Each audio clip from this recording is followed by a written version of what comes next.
Sweet Nectar of the Supreme Vehicle, a synopsis of the stages of the Mahāyāna path by Jamyang Khyentse Chökyi Lodrö.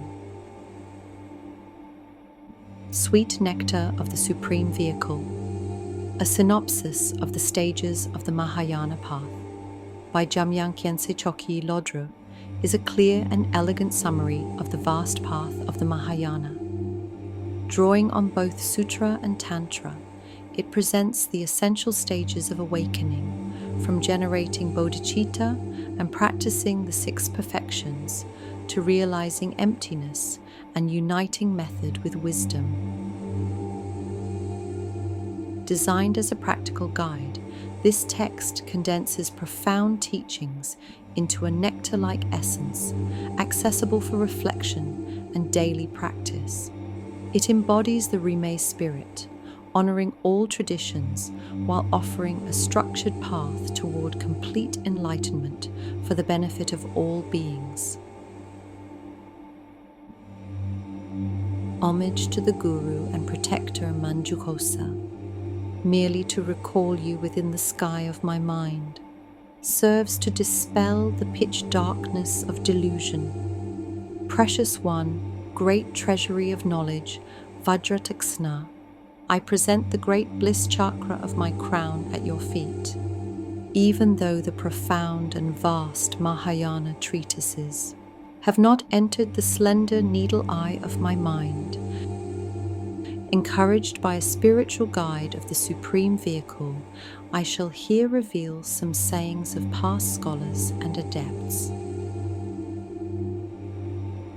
Throughout beginningless time in this ocean of existence, as we fail to recognize the natural state of our own Buddha nature, the primordially free sphere of reality, we wander through samsaric states, enclosed within the confines of our karmic and emotional obscurations. Now, as a result of positive deeds gathered in the past, we have found an excellent support in the higher realms, a basis for liberation's certain good, this precious human body with its adornments of freedoms and advantages, surpassing even the situation of the mighty gods Brahma, Shiva, and Indra. Having found such a basis, if we were simply to squander it, until the 4th and final stage of birth, aging, sickness, and death, there could be no greater loss, no graver tragedy than that. So we must apply ourselves swiftly to Dharma practice. If we're constantly deceived by the 8 worldly concerns, and by sensory delights, our lives are like butter lamps, in which the fuel is running out and cannot be replaced, and there's no one who can save us or offer protection. Develop a mind of determination to escape conditioning and recognize that no matter how many worldly riches we might acquire, they're transient, the stuff of illusion, devoid of any true essence or significance. Anyone who has wealth will have suffering. The fault of attachment will naturally develop, on top of which pride and jealousy will arise. Destroy, therefore, this great entanglement, source of 100 ills, and remain content with few desires and limited needs. From the summit of existence all the way down to Avasi, nowhere is there even the slightest speck of true happiness. It's vital to consider how we're constantly assailed by the 3 sufferings and to feel disenchanted. All that is born must naturally expire in the end. Accumulated wealth will be exhausted in time. What's elevated will eventually be brought low, and gatherings will, by their nature, disperse. Reflect again and again on how everything is quick to perish and cease, unlasting and unstable, and how beings' lives are more fragile than bubbles, and thus limit the scope of your plans accordingly. No matter where we are reborn among the 6 classes in samsara, it will bring suffering as if it were a fiery pit or island of ogresses. Knowing this, we must exert ourselves in the means of escape. From these 6 classes, on the path of liberation's certain good, all phenomena depend on causes and conditions. With confidence in the validity of this infallible process, whereby apparent things arise unceasingly through dependent origination, we must adopt and avoid certain actions in line with their results. The truth of the origin, karma, and the mental afflictions brings about the result, the truth of suffering. Its cessation brings the realization of the exalted, to actualize which we must strive to follow the path. As a support for vows, take refuge in the 3 jewels and develop stable confidence, trust, and faith. As the root of the Mahāyāna path, develop altruism, noble intention, and the precious mind of Bodhicitta. Recognize all beings throughout the whole of space as your own mother and father from the past. Recall the great kindnesses that they all have shown. Cultivate the mind training of exchanging oneself and others, and practice repaying the kindnesses of one's parents throughout the 6 realms. Uproot the stubborn vine of cherishing oneself. Quash the attitude of seeking exclusively your own happiness, and dedicate body, speech, and mind to virtue in pursuit of others' well-being. Free from attachment, recognize illusoriness, and by uniting skillful means and wisdom, strive always to avoid unwholesome action, accumulate virtue, and secure beings' welfare. Through the 6 perfections, the mainstay of bodhisattva conduct, and the 4 means of attraction, train beings comprehensively. With deep wisdom, transcend the limits of existence and quiescence, and thoroughly tear through the web of the 2 forms of obscuration. The profound wisdom that realizes the absence of self-identity derives initially from theories based on study and reflection. Thereafter, it is experienced in meditation involving effort, and finally it becomes definitive, direct, and natural realization, at which point the eggshell of ignorance is broken apart, and the sunlight of wisdom realization shines upon the dark. Then, as far as the Vajra vehicle is concerned, since it has many methods, is swift and without difficulty, those of superior intellect should focus primarily upon it. The paths of the 3 outer tantras are a little slower, so study and practice whichever of the 3 inner tantras, father, mother, or non-dual, appeals to you the most. Receive empowerment from a fully qualified Vajra master into a profound mandala, and from that moment on, regard all that the teacher does with devotion, considering him or her to be inseparable from Vajradhara. Visualize and practice this as the very essence of the path. Should the samaya deteriorate, you'll be forced to burn in infernal fires. But by keeping the commitments, even without practicing meditation, you will be liberated within the course of 7 or 16 lives. Whether you're practicing the path of generation or completion, you must ascertain the view that is the vital core of everything. For this, you should examine using profound intelligence, the essence of your own clearly and vividly apparent mind. This is not to be seen through analysis, for it lacks discernible essence. Beyond conceptual notions lies utter peace, the Dharma Dhatu.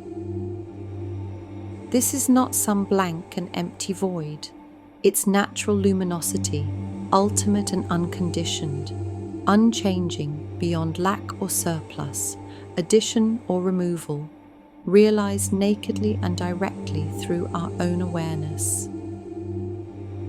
Focus on this method at regular periods based on the Guru's kindness. Without it, paths will be as empty and as hollow as a plantain tree. They will lack a core and fail to cut the root of conditioned existence. Understand then that to learn this mystery of the mind is the unique course and intention of the Buddhas of the 3 times. With this as the path of generation based on the vase empowerment, recognize the unity of appearance and emptiness like the moon's reflection, and generate the visualization of the form of natural great bliss. On the path of the secret empowerment, speech and wind energy are purified.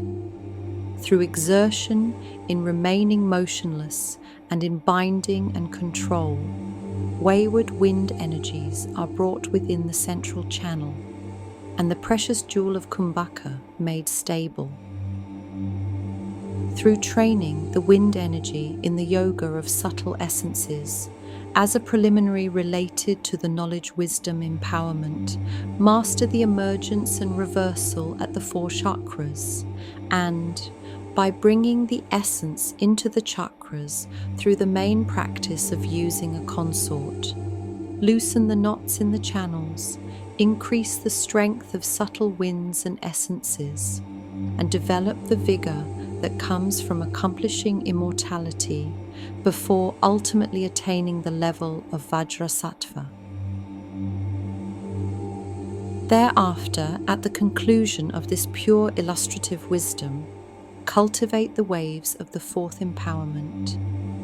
Practice the 3 solitudes in particular and settle without contrivance, actualizing the immaculate co-emergent wisdom of the genuine nature, the Vajra expanse, which is like the center of the sky, will cause all the delusion of the 3 realms to fade away, bringing the full awakening that is the wisdom essence of Dharmakaya, in which the 3 kayas are present beyond any possibility of separation, and the liberation of other beings occurs permanently, all-pervasively and spontaneously.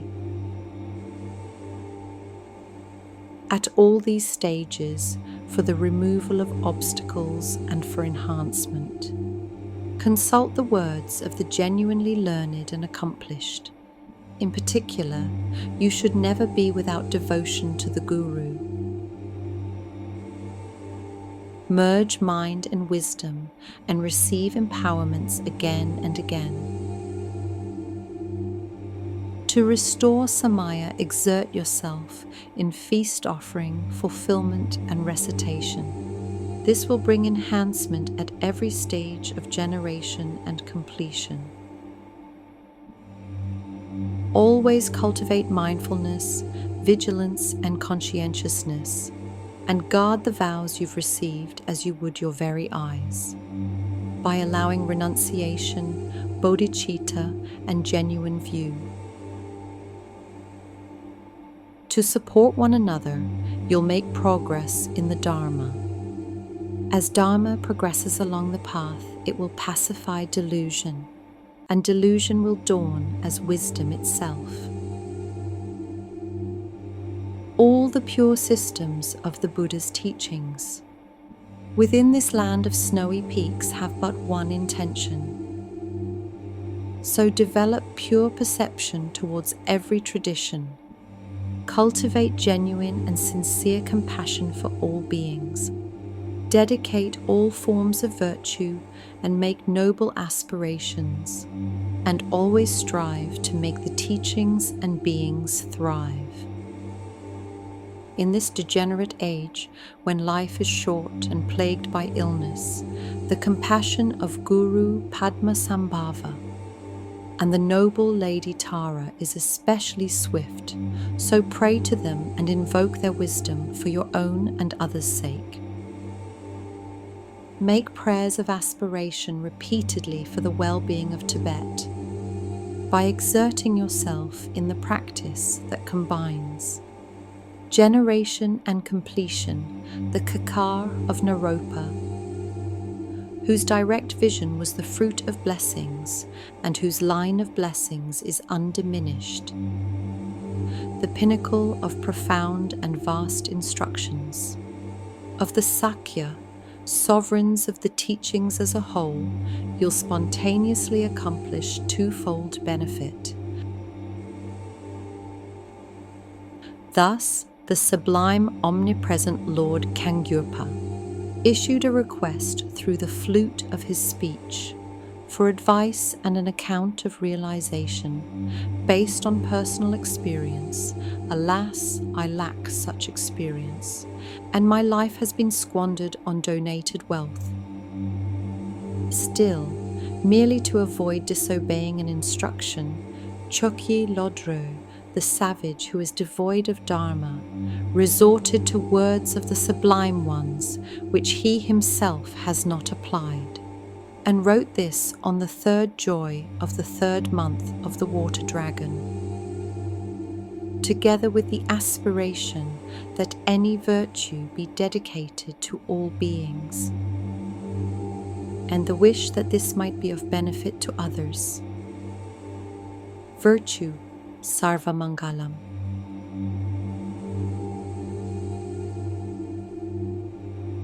Thank you for listening. May all beings reach enlightenment.